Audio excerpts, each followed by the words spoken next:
won't ever slack up. Punk, you better back up. Try and play the role and you're the whole crew will act up. Get up, stand up, come on, throw your hands up if you got the feeling. All right. Today is called Do Everything on the Fly Day. That's it. That's how we roll. I'm serious. Wow. Did this light get brighter somehow? Wow, I can't see anything. I don't know what's going to happen today, and last time I said that it was weird, so prepare yourself. We didn't get to test anything. Does this sound all right out there? Hopefully my battery makes it this time. All right, cool, good deal. Let me turn my ringer off on my phone just in case. You know. How many of you got up this morning, and we kind of talked about this last week, how many of you got up this morning and everything went smooth and you got here just fine, everything went good, smooth, no distractions, no hiccups, nothing? Really? I stayed up way too late last night. I wasn't doing anything I wasn't supposed to be doing. Maybe.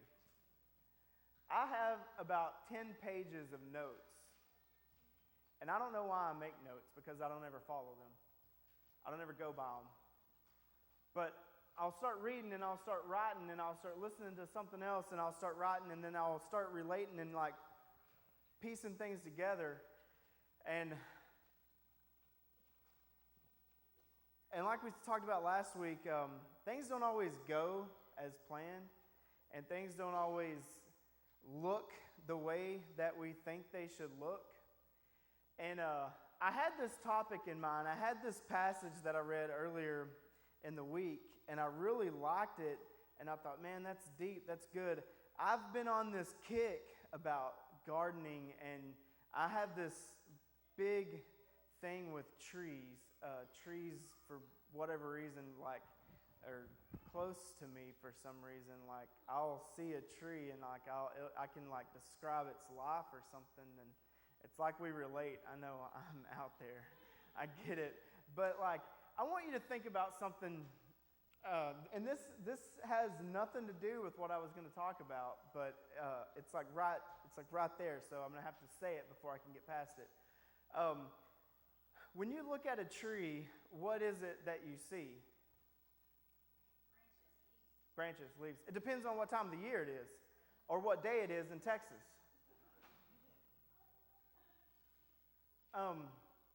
When you see a tree, like when it's in full bloom, you see this big, or most trees, or some trees, not all trees, you see this form of life, and it's beautiful. It's just, it's bursting forth with life. It's got these leaves and just this perfect shape, it seems like, and form. But in the fall, when all the leaves are gone, you can see every little bend and break and twist and turn in the limbs and everything. It's still beautiful, but you can see its past. You can see its scars. You can see the result of some of the storms it went through and stuff like that. Do you see where I'm going with this? And so every tree I see, to me it symbolizes our life. Because we've all got something. We've all been twisted and broken and weathered, and the wind and the storms and the outcomes of those sometimes determine where we end up and how we come out in life. Does that make sense? Are you sure? All right. Because sometimes we go through things because it's a result of our decision, but sometimes it's just a part of life. And sometimes it seems very random things that pop up in life that don't make any sense. We go through these circumstances or issues or whatever we want to call it, and we don't understand it, and we don't know why. Why is this happening to me? Why is, my car always messed up? Why is, my love life a disaster? Why is my finances a disaster? Why? And if we step back and think about it, would there be a pattern that maybe we haven't recognized before?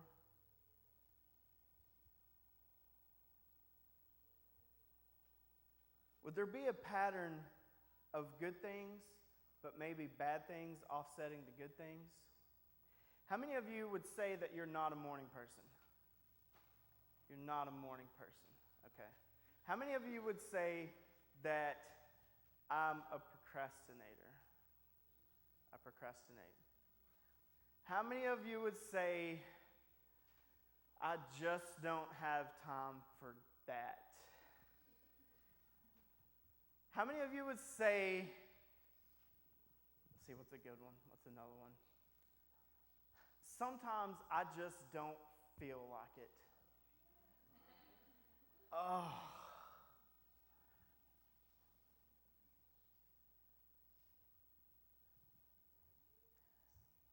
God showed me something this week in my life. I'm going to talk about me today, and if it relates to you, great.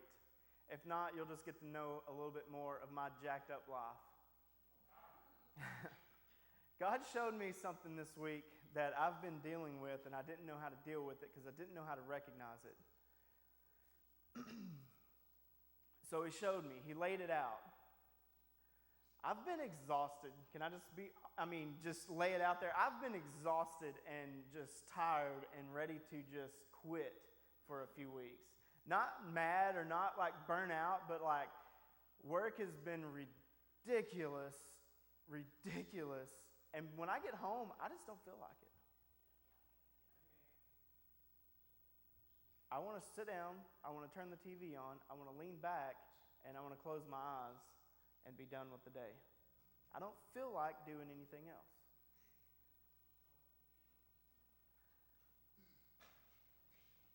But I have another job to do, and it's called be your pastor. And I take that serious. It means a lot to me because it's somewhere I've wanted to be for a long time. It's somewhere that I felt like God was taking me for a long time, but I had no idea how it was going to happen or how I was going to get there. And so now I'm here, and now I'm like, oh, how do I do this? How do I do this? I don't have any training.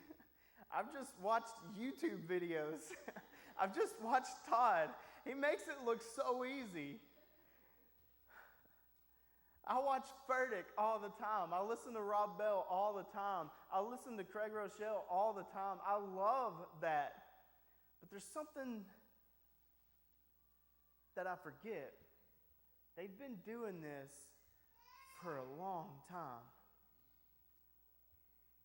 And I just started. So I can't do everything that they can do. My database is not as big and full as theirs is. It's not as big and full as Seth's is, as a lot of you. There's a lot of things I'm just learning that I don't know, that I thought I knew, but I'm just learning. I don't actually know as much as I thought I knew. How does a professional athlete become a professional athlete? Practice. It's a process. You can't just go like, you can't wake up when you're 9 years old and be like, I'm going to be a professional athlete today. I mean, we can dream, I get it. We can dream and we can do it, but there's some development that takes place, that's got to take place. There's some practice, there's some commitment, there's some things that have to happen. There are some patterns in our life that have to take place, and there's some patterns in our life that have to change. Let me get to my verse before I get way off. Let me see where I'm going to start here. We'll start here, and I'll try to take you along on this journey that I've been on this week that has almost confused me more than it's helped me. I'm in John 15, and I think our Bible thing is not working today, right? Okay, so lucky for you that brought your Bibles today. You can follow along, or you can listen to me try to read it along. I'm terrible at reading out loud, by the way, but hopefully it'll get better as the years or whatever pass, however long y'all keep me around. I'm in John 15, and that's where I'm going to start. And this is going to seem like, where in the heck is he going with this? Everything that he just said has nothing to do with it. But if you'll just stick with me and hang on for just a second, I think I can show you something that will change our lives. Maybe. I am the true grapevine. My Father is the gardener. He cuts off every branch of mine that doesn't produce fruit. Has anybody ever lost something or someone that you couldn't figure out why?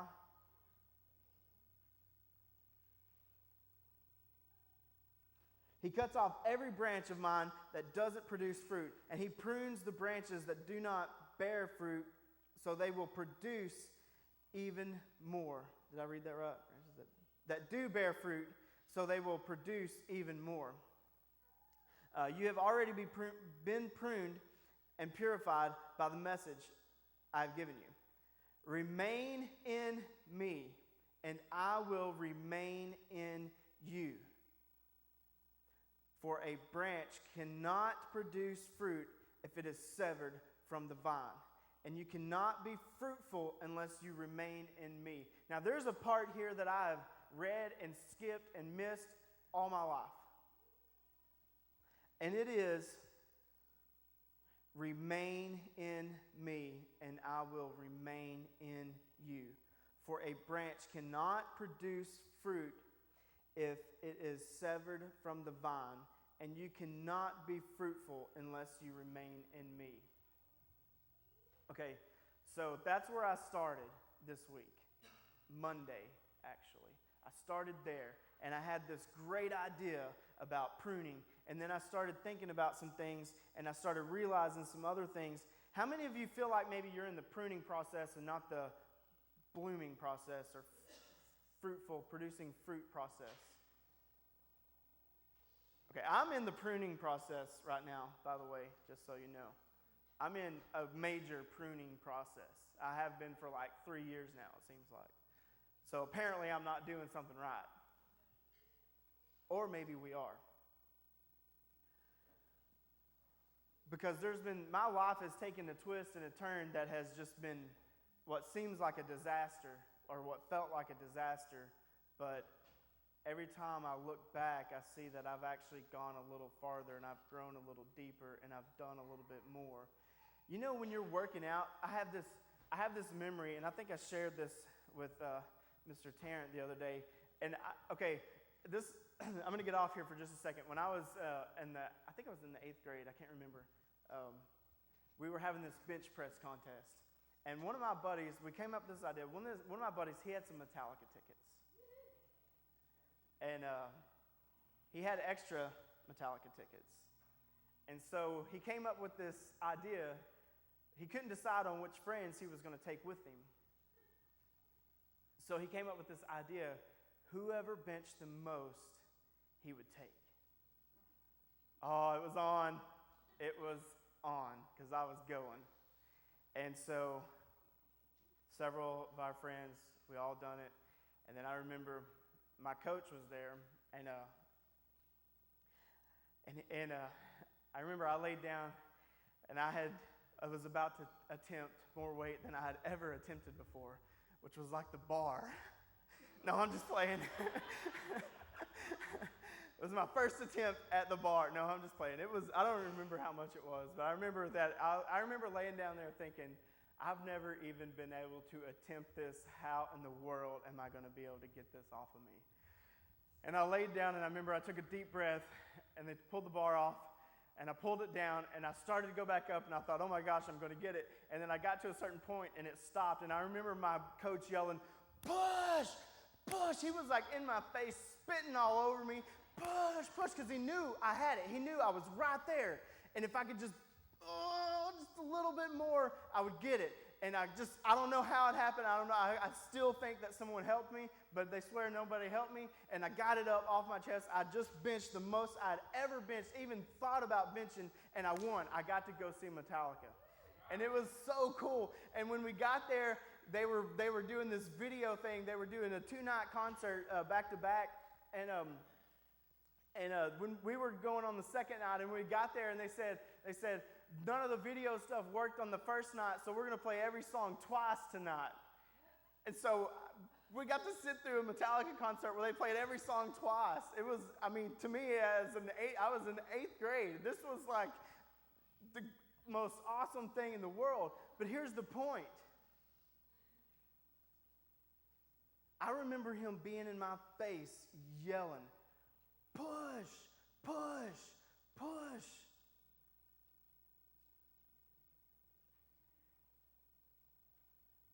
Remain in me, and I will remain in you. That spoke to me differently this week. It spoke to me so different. And then I started thinking about things. I started thinking about when things start getting hard and things start getting tough, and we feel like we're going through the pruning process, and we feel like things are getting shaken up. We feel like things are going bad. And we either develop a pattern that takes us deeper, or we develop a pattern that takes us to the pruning process even more. And it starts creating more hurt and more pain and more distance from God. Remain in me, and I will remain in you. Okay, and then I'm gonna show you something else real quick. Oh man, I don't know where my notes are. Okay.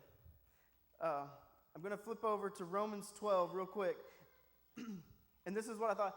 Started thinking of this. It says, Romans 12:2 is where I'm at. So if you want to write it down and read it later, or if you want to flip there now and read it, it's in Romans 12:2. It says, do not copy the behavior and customs of this world, but let God transform you into a new person by changing the way you think. You will learn to know God's will for you, which is good and pleasing and perfect. So what does that have to do with it? Remain in me, and I will remain in you. Do not copy the behavior or the customs or the patterns of this world. When she breaks your heart, don't go to the bar and get drunk. It's not going to fix anything.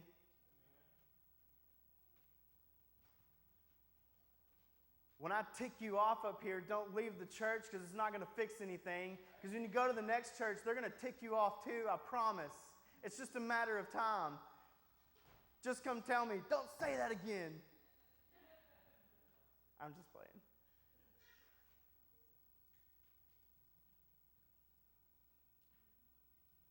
Our kids don't under stability because we take them to 9 different churches throughout the year. We procrastinate.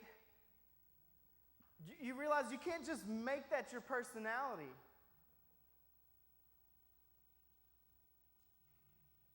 If you're in Him and He's in you, you can't just start making up excuses.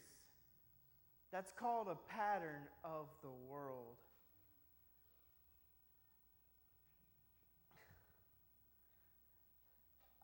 I hope this is getting through. I hope you're understanding what I'm talking about. Because, see, I don't feel like it sometimes is what the world wants me to do. That's what the devil wants me to feel. I don't feel like it. But if you'll just push and you'll open up that Bible, or if you'll just start praying, God, give me strength right now, because right now I do not feel like it. I do not want to. It takes some work sometimes. Now I'm going to back up, because there's something else here.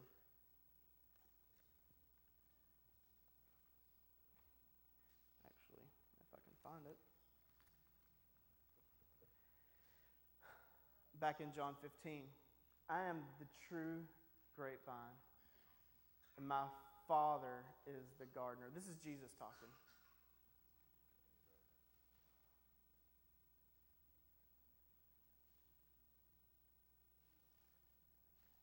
He didn't say my Father is the genie.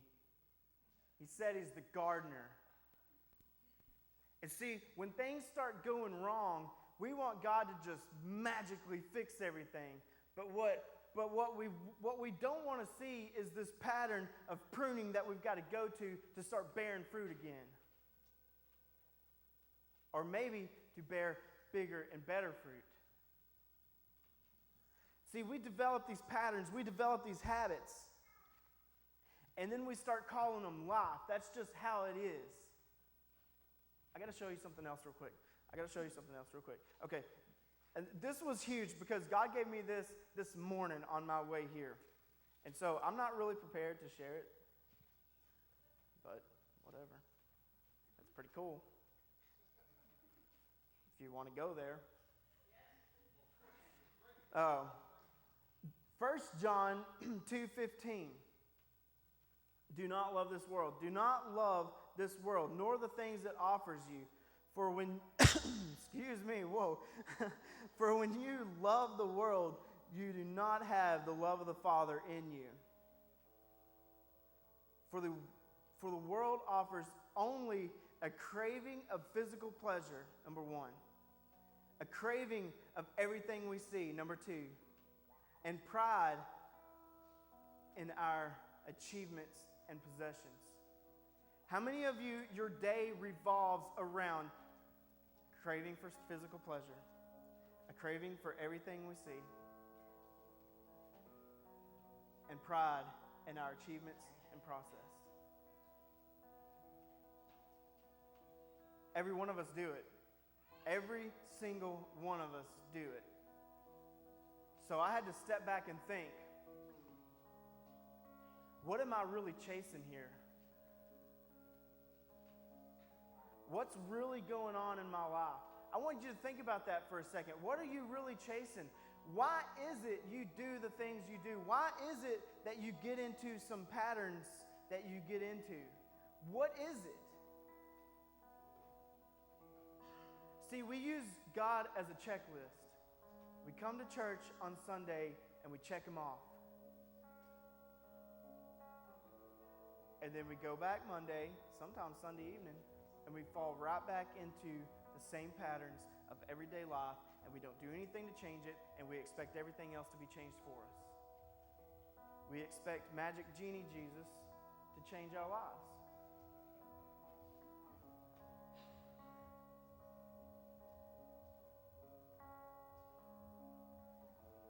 How many of you have ever heard someone say, I'm just going to take a step out on faith?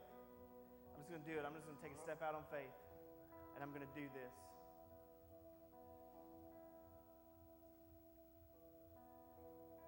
But see, here's the thing. I wrote this down. I'm going to say it wrong I'm going to say it wrong. See, sometimes I can write notes all day long. I can write notes all day long. The faith to step out is worthless without the faithfulness to stick it out. We can say we're going to do something. We can say we're going to change. We can say we're going to exercise. We can say I'm going to love my kids better. We can say I'm going to love my wife better. We can say I'm going to love my husband better. But guess what? It takes some faithfulness to stick it out. When you say you're going to do it, you got to stick it out. If you want to start losing weight and you don't lose 10 pounds in the first 2 days, guess what? Keep going. You see what I'm saying? Like we say it all the time. We got things we want to change, and we'll say it and we'll put our words to it, but we give it a few days, and if we don't see results right away, we think, well, and we go right back to where we were. It's like that mat we've talked about for a few weeks now. Remain in me, and I will remain in you. Remain in him, and he will remain in you. Sometimes it takes doing it when you don't feel like doing it. Do you see what I'm saying? And that's me.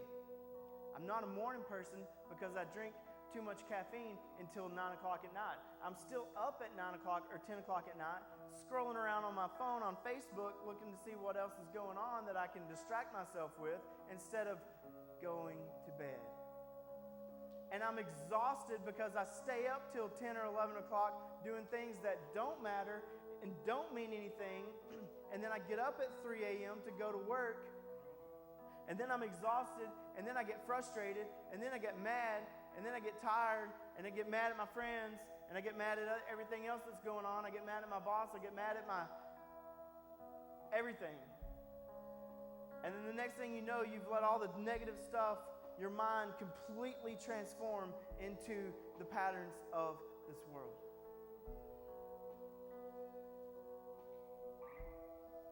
And God showed me that this week.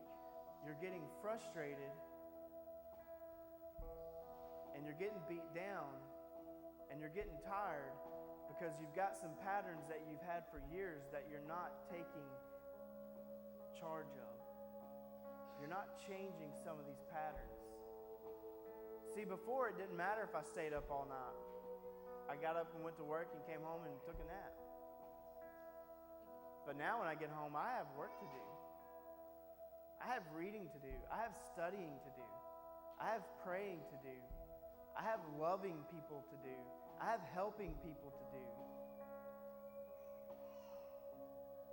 I can talk about it all day long. But if I don't start changing some patterns and changing some ways and cutting some things out of my life and letting God prune the things and the people away from me that I keep holding on to, that I know He's trying to take out for a reason,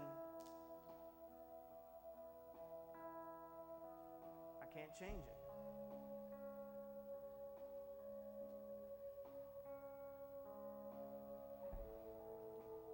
I feel like this message goes really, really deep, but I feel like I barely scratched the surface because there's a ton of things there. And there's something else. I want to read this real quick. Again, 1 John 2:15. It says, "Do not love this world, nor the things it offers you. For when you love the world, you do not have the love of the Father in you.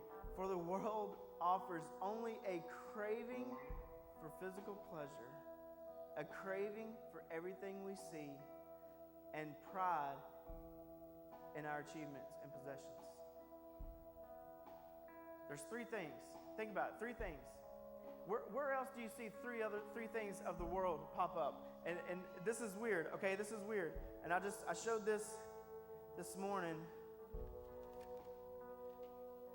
because this just hit me this morning.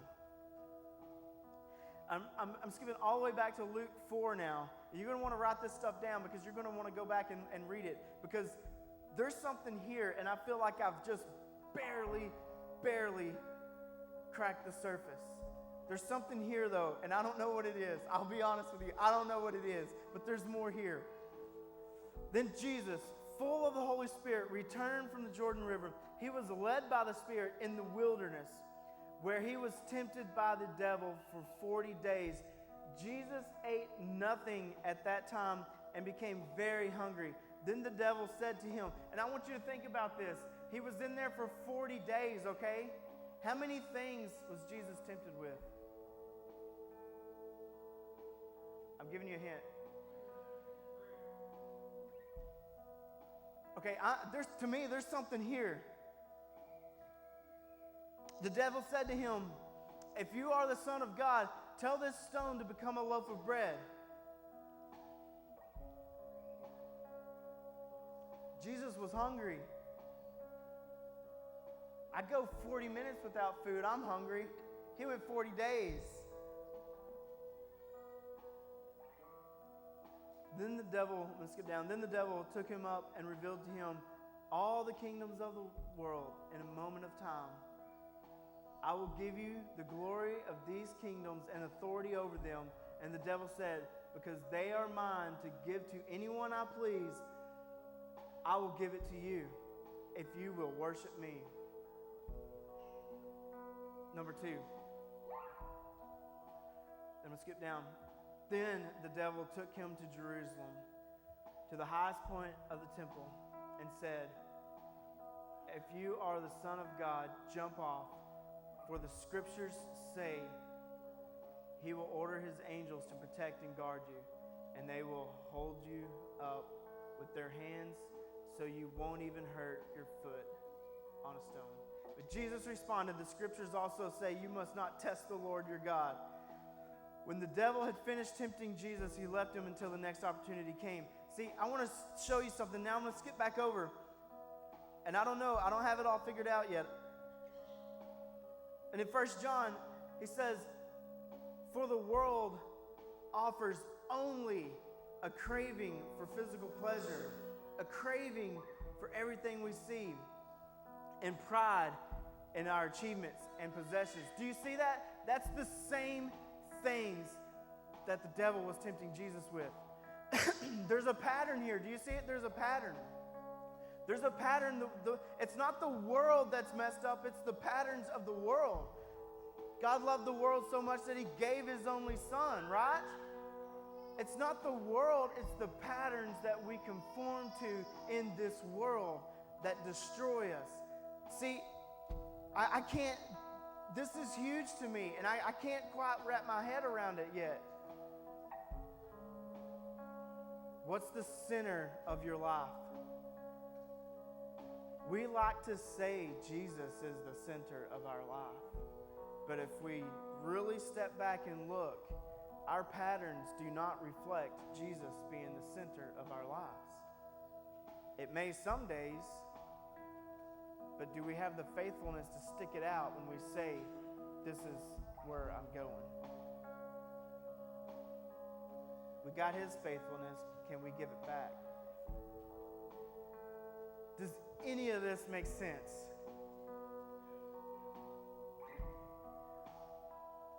It's hard. I don't have it all figured out. I'm just learning, but there's some stuff here. And that's the thing. If we would change some of the things we do, why is it that we procrastinate? Because it doesn't always give me the feeling that I want it to give. Because I know it's going to take some work. Because I know it's not easy. See, we run around like Pac-Man sometimes, just chasing highs and chasing sex and chasing women and chasing guys and chasing money and chasing all these things that don't matter, chasing status and work, chasing status on the stage, chasing status on whatever it is.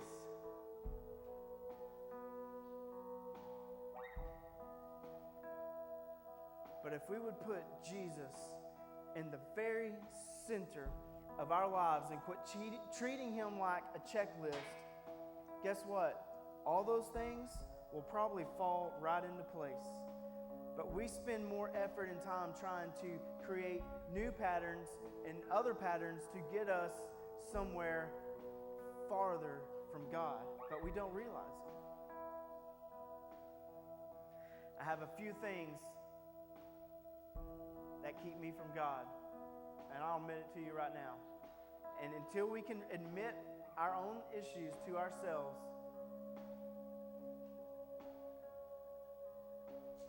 we'll never be able to move forward.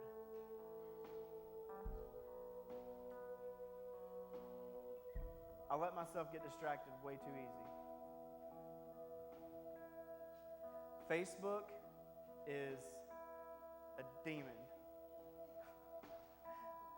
It may be fun every once in a while, but that thing is a stinking demon. I've just about decided that group text is a demon. That's not from God. That's from the devil himself. Because things get twisted and turned around in group text so easy that the person that sent that text did not intend on it coming out like that, but we don't know how to read it. And so we get all these different ideas and negative thoughts just swirling around like a tornado, and it destroys our day.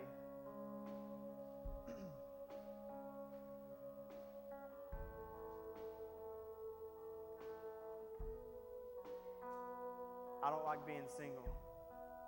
That's one of my biggest issues right now. And I've talked about this before. I spent my whole life with someone. I grew up in a family. I moved out of my house to an apartment, had a roommate that I worked with, and then from there I got married. And at the age of 35, I found myself alone for the first time ever. And I don't do well being alone. I found that out. I'm not good at being alone. I'm not good at being alone. It flat out just stinks. I'll keep it churchy a little bit. It flat out stinks. I don't like it. I didn't ask for this. But it's where I'm at. And I can either change the way I think and get off of all the negative things that has happened, quit holding on to what has happened, quit holding on to the pruning process, and let it happen. Let the people disappear out of my life that need to disappear, and start moving forward.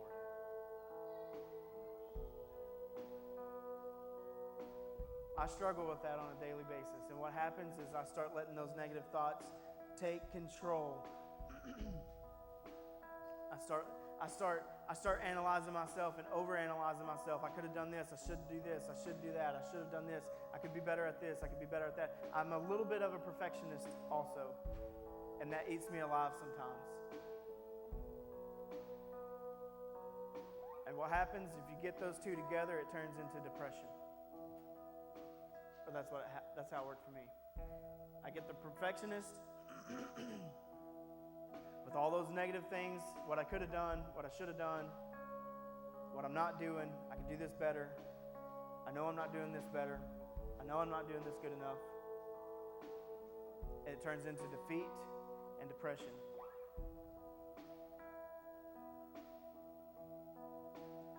We've got to change the way we think.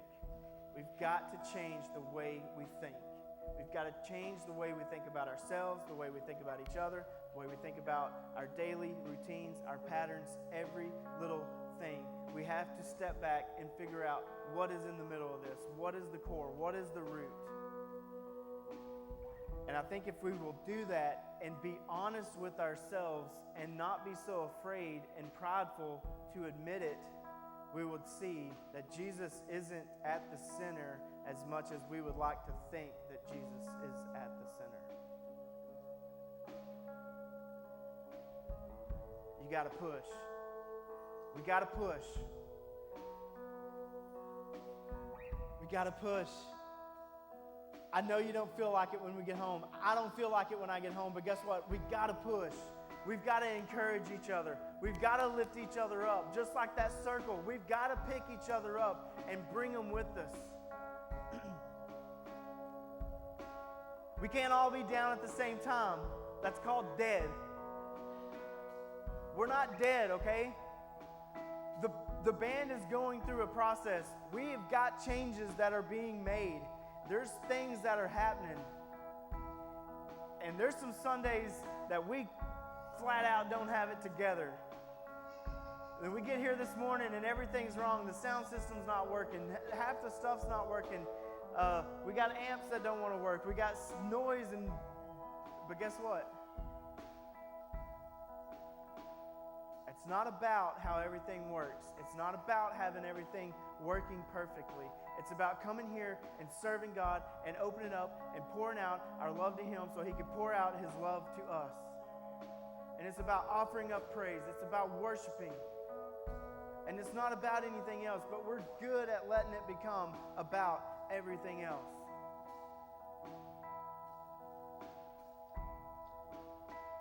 Sometimes I think it would be best just to get rid of the sound system.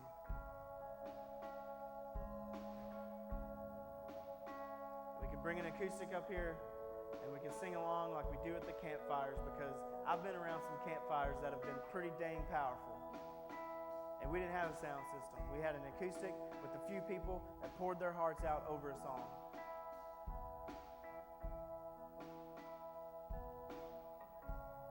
So I want to encourage you, I want you to stand up. I want you to be excited. I don't want you to be beat down. I want you to be happy because we can push. Guess what? You can push a little bit harder. You can push a little bit more. We can do a little bit more. We can put in a little bit more effort. I guarantee you, when you think you've loved all you can love, guess what? If you'll just try just a little bit more, just a little bit harder, maybe put your arms around your wife instead of just saying, I love you.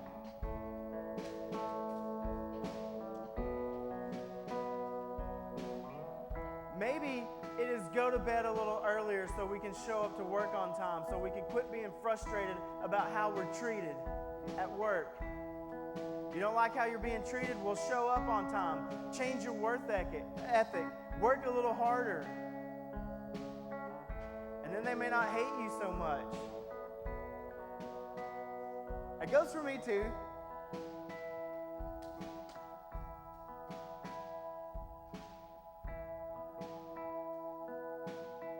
Get your kids grounded into some consistent discipline, into some consistent love.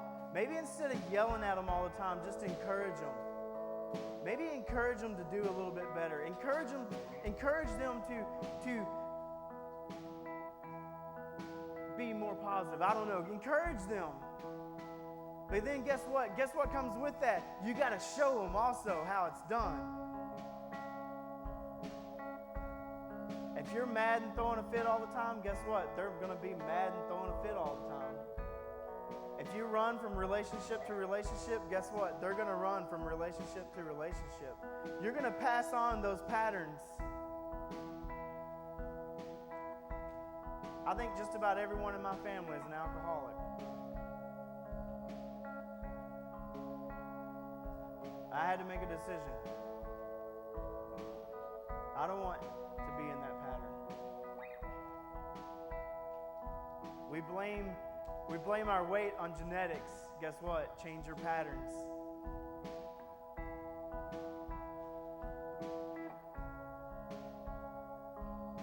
The problem is the pattern. We have all these problems and issues going around us all the time. What's the pattern causing the issues? Do you see it? If we would step back and just think about it and just look, we would see some things in our lives that we know we've got to change. You don't like the outcome? Change the pattern. You don't like the product? Change the pattern.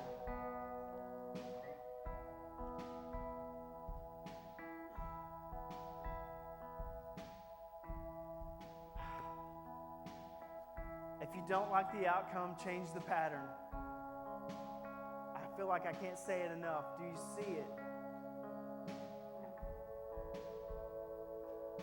So let's push a little harder this week. Let's quit worrying so much about our own selfish needs. Adjust your schedule, because some of those selfish needs aren't even a part of God. We will readjust our whole schedule to watch The Walking Dead. But man, Sunday morning comes early. So what really is the center of our life? I'm going to share this one time. I went to a friend's house one time, and there's a group of us friends, and we went to her parents' house, actually, and they had all the furniture pointed around this Buddha statue. And I walked in and I thought, wow, all the furniture is pointed at this Buddha. Why? Where's the TV? We don't have a TV. Because when we worship, we center everything around what we worship. That's how she explained it. We put all of our furniture around what we worship. Ouch. How many of you, all your furniture is pointed at the TV? Me too. I only have one piece of furniture, so.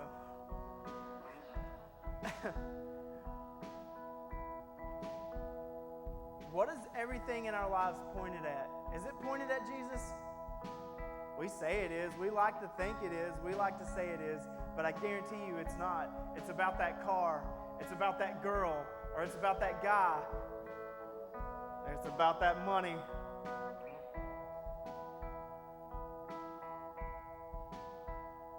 So that's my challenge. If we can figure it out, if we can be honest with us and we can figure out what this is, what it is, what's at the center, what patterns have to change, then we got to start taking the steps to change that pattern. And we'll get into that next week, I think. We'll get into that next week. Because there's some changing that has to happen. There's some things that have to happen in here. We've talked about it for the past month now. There's some changes because, see, we think we're the Jesus, but what we really are the religious leaders that are condemning everybody. So there's one area that we've got to fix in itself.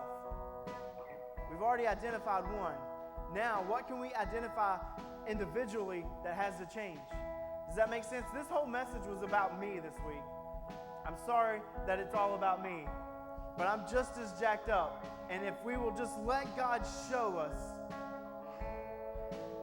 then He can grow us. Okay? And I want to grow. I want to go deeper. I want to see more. I want to do more. I want to know what it's like to love like God and love like Jesus.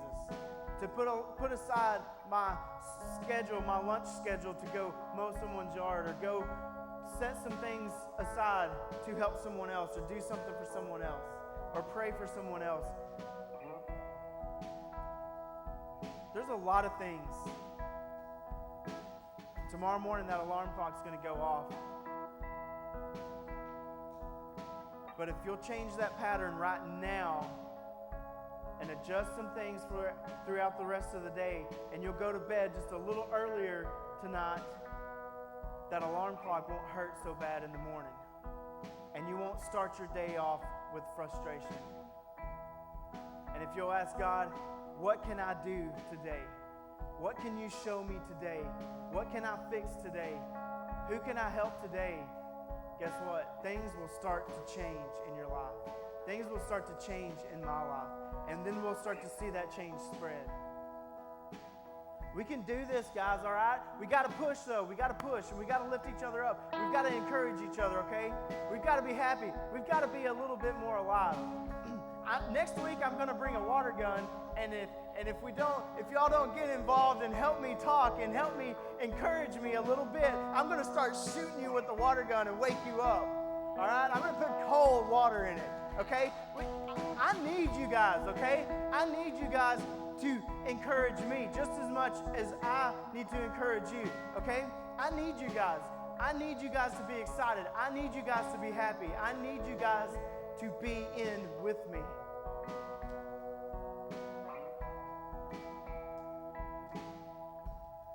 I don't want to be just another establishment going through the motions. I want to see these walls vibrating again. I want to see some life being poured in and being poured out. And we've got to give it if we want to get it. So anyway, that's all I got for you today. I'm going to pray over you, and we're going to sing a song.